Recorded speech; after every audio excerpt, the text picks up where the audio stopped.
kani waa hogaamiyaha ugu sarreeya Taliban Hibatullah Akhundzada oo ay dhif tahay in la arko sawirkiisa. codkaanina waa mid isaga si qarsoodi ah looga duubay oo ay BBC-du heshay. natiijada kala qaybsanaanta awgeed ayay imaaraddeenu u burburi doontaa. ugu dambaynna si fudud ayuu maamulkeenu u dhammaan doonaa. wuxuu ku muujinayaa codkan walaac culus oo ku saabsan kala qaybsanaan gudaha ah oo suurtagal ah inay burburiso xukuumaddiisa.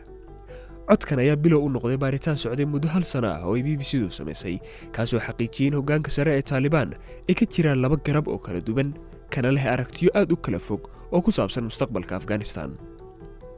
mid ka mid ah garabyada ayaa fadhigiisu yahay Kandahar, waxayna indhala'aan baari ugu yihiin hogaamiyaha sare oo koox daacad u ahaa Akhundzada oo ku adkaysanaya in dalka lagu maamulo xeerar xagjir ah oo ay leeyihiin waa Islaami. garabka kale oo xaruntiisu tahay Kaabul isaguna sidoo kale waa muxaafid, balse waxay ku doodayaan in mamnuucidda waxbarashada gabdhaha ee dugsiyada sare iyo jaamacadaha ay mustaqbalka khatar gelin karto sii jiritaanka xukuumadooda.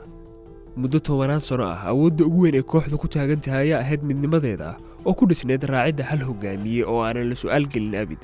laakiin sanadkii hore midnimadaas ayaa u muuqatay inay burburayso, taasoo ay dad badani u arkayeen wax aanan suuragal ahayn. bishii Sebtembar, Akhundzada ayaa damiyey internetka iyo shabakadaha taleefanada ee Afghanistan.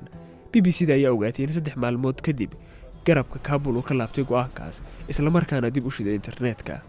ficilkaas oo ahaa amar ku taagleen aanan horey loo arag. dhaqdhaqaaqa Taliban oo ahaa mid ku dhisan adeecid buuxda waxay tani ula muuqatay fal caasinimo tii ugu fogeed. Taliban ayaa beenisay jiritaanka kala qaybsanaan gudaha ah, iyagoo BBC-du u sheegay inaysan marna ogolaan doonin inay kala jabaan.